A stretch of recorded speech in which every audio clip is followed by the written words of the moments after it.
아까 이 원장님께서 말씀하신 게 저희 집 아이가 똑같이 그러거든요. 제가 네. 저희 집 아이를 병원에 데리고 오면 네. 심장이 빨리 뛰고 네. 갑자기 완전 껌딱지가 되고 네. 계속 헥헥거리면서 네. 계속 주변을 보고 뭐 네. 불안해하고 네. 그럼 저는 이때 뭔가 해주고 싶어요. 네. 빨리 뭔가 해주고 싶어요. 네. 이때 뭐 해줄 수 있나요? 물론 그 병원에 온 목적에 따라서 다르지만 간식을 먹어도 되는 상황이면 저는 충분한 간식을 줄 것 같고요. 그리고 간식을 이제 사람으로 치면 이게 동기부여인 거거든요. 사람한테는 병원 왔는데 누가 돈을 주고 뭐 상품을 준다 뭐 기분이 좋아지죠. 근데 강아지는 그런 게 일단 없잖아요. 여기 왔다 하면 안 좋은 일을 접종을 하든 뭐 슬개골 만지든 아픈데 자꾸 만지 이러면 이제 안 좋은 경험만 하잖아요. 근데 그게 지금 뭐 수술을 할 거가 아니고 마취를 당장 하는 게 아니라서 간식을 어느 정도 먹어도 된다. 그럼 저는 이제 보통 저희 병원 같은 경우 오기 전에 한 3분의 1 정도만 평소 먹는 사료에 3분의 1만 먹이고 나머지는 여기 와서 좀 먹는지 보자. 얘는 배고픈 상태면은 더 보상이 잘 되거든요. 강아지는 돈이 아무 의미가 없기 때문에 보상, 음식으로 보상을 받거든요. 근데 평소에도 꼭 저희가 공짜로 다 음식을 주고 배가 다 부은 상태로 병원에 오면은 이거 굳이 먹겠어요? 그래서 먹는 걸로 배고플 때 와서 얘 최애 간식 혹은 새로운 걸 더 좋아한다. 새로운 간식 여기서만 먹을 수 있어. 특별 간식 이런 걸로 해서 그 시선을 돌려주고 흥분이 낮아지면서 그때 이제 촉진이나 어떤 걸 영감을 같이 씌워주면 훨씬 덜 불안해하면서 할 수 있거든요. 그런 과정을 한 데 있어서 또 그럼 보호자분들 얘기할 수 있고요. 얘는 절대 안 먹는데요. 그 쳐다도 안 보는데요. 그 얘기는 약간 불안도가 좀 많이 높아서 좀 얘가 혼자서 지금 돈이 막 들어와도 보이지를 않는다는 거예요. 사람도 그 정도면 이제 약간 공포 패닉 반응이라고 보거든요. 그때는 이제 의사로서는 이거를 이제 저울질한다고 표현하는데 뭐가 우선순위인지 지금 이걸 당장 응급 상황이거나 치료를 필요하면은 일단 감정을 무시하고 치료부터 해야 되죠. 근데 지금 치료가 응급하지 않은데 얘는 감정이 너무 지금 응급 상황이면은 감정을 떨어뜨리기 위해서 저희가 좀 기다려주고 진정을 하면 할지. 그런데 전혀 안 통, 진정이 안 되는데 분명히 있어요. 다음에는 얘가 병원을 너무 싫어하니까 항불안제를 미리 먹고 오세요. 항불안제는 보조제가 있고 약물 치료가 있어요. 아마 이제 원장님도 많이 아이들 달아보면서 어쩔 때 관절 영양제 먹어야 되고 어쩔 때 치료 뭐 진통제나 치료를 해야 되고 이게 좀 구분이 되시잖아요. 근데 행동치료 결국에는 정신건강과 행동을 다룰 때도 마찬가지로 아까 말한 일반적인 관리나 어떤 교육을 해보는 방법이 있지만 그게 안 통할 때는 어느 정도 보조제나 약물치료를 써야 된다고 봅니다. 보조제가 필요할 때가 있고 항불안제가 필요할 때가 있는데 보조제는 보통 경미한 스트레스 혹은 약을 못 쓰는 상황 이럴 때 이제 써볼 수 있고 그거에도 너무 효과가 떨어지면 이제 결국에는 그게 좀 증거죠. 아 이거는 단순히 보조제를 관리할 문제가 아니다. 음.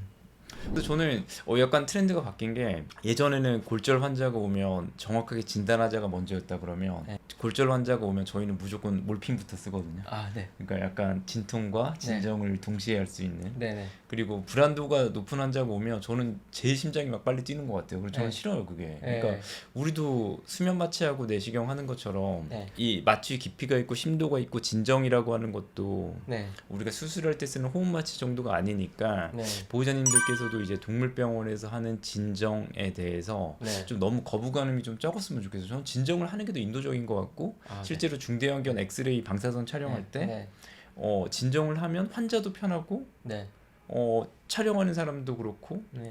진단도 정확히 되고 그럼 네네. 모두가 저는 이득일 거라고 생각하거든요. 그래서 네. 저희 병원엔 특히 마취과나 통증의학과 선생님도 있으니까 그런 네. 선생님 자문을 구해서 이렇게 하는 것도 좋으니까 불안이 높거나 병원을 너무 싫어하거나 만성 스트레스가 있거나 이런 아이한테는 반드시 제일 좋은 거는 우장님처럼 행동 전문가 진료를 받아서 영양제가 됐든 먹는 약이 됐든 더 근본적이고 중요한 생활 습관 환경 개선이 됐든 이런 걸 처방 받아보시는 게 제일 좋고 병원에 가실 때는 일단 진정제를 먹고 병원에 오는 것도 좋고 병원에 와서도 만약에 아이가 너무 불안도가 높다 그러면 저는 빨리 근육 주사를 통해서 조금 진정시켜주는 걸 개인적으로 굉장히 선호해요. 말씀하신 것처럼 보통은 이제 제가 느끼기에도 보호자분들이 이제 진정이라는 단어에 좀 예민하신 것 같긴 해요. 예민해요. 예. 그래서 우리나라가 심해요. 예. 네. 아까도 이제 원장님이랑 병원 돌면서 뭐 어떤 약들 아, 쓰는지 이런 거 간단하게 네, 얘기했는데 네, 그 아까 간단하게 네, 얘기했던 좀 병원 내원전 약으로 네, 할 때는 그냥 저는 항불안제라고 음, 말씀드리고 음, 항불안제는 그냥 음, 사람도 그렇지만 동물도 불안할 만한 사항이 음, 있어서 음, 불안도를 막아주는 역할을 한다. 항불안제는 정말 뭐 사람도 사실 저도 먹어봤지만 청심환 필요하면 먹죠. 그리고 사실 비슷한 역할로 뭐 술도 일종의 그런 역할을 합니다. 근데 강아지한테는 술 못 쓰고 청심환 못 씁니다. 그러면 저희가 근거가 있는 연구도 있고 통계도 있고 심지어 동물병원에서도 그런 약을 썼을 때 입원 스트레스 줄이고 회복력도 빨라진 이런 연구들이 있다 보니까 이렇게 이제 쓰는 게 맞다고 보고요. 그 다음에 갔는데 그렇게 했는데도 당연히 뭐 조금 나아졌을 거예요. 근데 그걸로 충분하지 않아서 심지어 통증까지 있어. 그러면은 더 당연히 불안도 더 높을 거고 만지면 더 힘들어할 거고 그럴 때는 협조가 더 안 되고 그럼 진료도 잘 어렵고 처치도 어렵고 서로 힘든 거거든요. 그리고 그렇게 힘들어 버리면 얘는 또 기억이 안 좋기 때문에 다음번에 더 오기 싫어요. 얘가 더 오기 싫어하면 보호자도 더 오기 싫어하죠. 저도 그런 경험이 있다 보니까 무조건 항불안제 쓰고 그런데도 힘들어하면 저는 이제 그 다음이 진정으로 가야 된다고 생각합니다. 그리고 약이라고 해서 보호자님들께서 또 우리 애기가 불안제 먹어? 중독되면 어떡해? 간이나 신장 되면 안 좋아지면 어떡해? 그럴 가능성이 없다는 거예요. 네, 논문이 너무나 많이 켜켜이 쌓여 있고 네, 안전력이 너무나 큰 약이고, 네, 그러니까 예를 들면 뭐 10에서 40ml까지 먹일 수 있다면 네, 보통 동물병원에서 10ml를 쓰니까 네, 너무너무 안전한 약이니까 병원을 믿고 맡기셔도 되고, 노령견, 고양이 전부 안전하고, 실제로 저희가 수도 없이, 저희는 수술을 하루에 3명에서 뭐 5마리 6명도 하는데 수술하는 모든 아이를 먹고 오라고 하는데 그 약 때문에 문제된 적은 없거든요. 행동학 네, 교수님이 네, 네. 야 입원했는데 어떻게 이런 약을 안 쓸 수가 있어, 아, 네, 입원했는데 어떤 아이가 정상이겠어. 네, 저는 그게 너무 저한테 막 네. 딱 꽂혀가지고 입원한 모든 아이한테 이제 그냥 쓰는 쓰니까 게 프로토콜로 약간 너무 좋은 거예요. 환자가 좀, 네. 그러니까 제가 이 원장을 볼 때 아이가 이렇게 편안히 자고 있으면 네. 그렇게 좋을 수가 네, 없어요. 네, 맞아요. 네. 저도 이제 최근에 미국에 계신 행동학 전문가님의 이제 강의를 들었을 때 그런 얘기를 하시더라고요. 그 방금 비슷한 얘기인데 미국은 그냥 그쵸. 미국은 그냥 오히려 예, 반대로 예, 병원에서 약을 안 써? 예. 그럼 오히려 컴플레인이 들어. 그쵸, 그쵸, 그쵸. 심지어 직원들도 다 아니까 안 맞아. 쓰고 있으면은 뭐라고 하고 맞아요. 계속 뭐라고 했는데도 바뀌지 않으면 음. 뭐 이제 소송도 걸릴 수 있다. 그쵸. 그 왜 안 정- 쓰면. 그쵸. 그쵸. 왜냐면은 이제 결국에는 뭐 이 일까지 할 수도 있는데 저는 동물의 복지도 음. 중요한 부분이라고 생각하거든요. 음. 사실 그것도 음. 그 제가 하는 이유 중에 하나인데 음. 당연히 보호자분들 다 복지를 위해서 음. 신경을 많이 쓰겠지만 음. 그 동물의 5대 복지라고 해서 음. 되게 잘 사실 수의사 잘 몰라요. 저도 음. 사실 공부하기 전까지 저 잘 모르는데. 근데 모르는 게 이상한 게 아닙니다. 네, 왜냐면 아시겠지만 행동학을 많이 네. 그렇게 전문적으로 공부를 하지 않잖아요. 예, 근데 이 동물의 5대 복지가 예. 영국에서 시작이 됐다고 해요. 영국에서 매우 오래전에 음. 심지어 농장 동물을 위해서 음. 최소한 이 5가지는 좀 음. 지켜줘야 된다. 동물의 5대 자유. 근데 그 중에서 대표적인 게 당연히 뭐 동물의 부상, 뭐 질병으로부터의 그런 고통에서부터의 자유 있지만 그 나머지 행동학적으로 2가지가 있는데 동물의 정신 건강 그러니까 두려움, 공포, 스트레스 이것으로부터의 자유가 좀 보장이 돼야 된다. 병원이든 뭐 집에서의 분리불안이든 차에서의 공포증이든 이런 상태가 이제 처음엔 저희가 확인이 안 돼서 볼 수 있지만 이 확인이 됐을 때는 적어도 이제 적절한 대처를 이제 노력을 할 필요성이 동물의 자유를 위해서 좀 필요하다.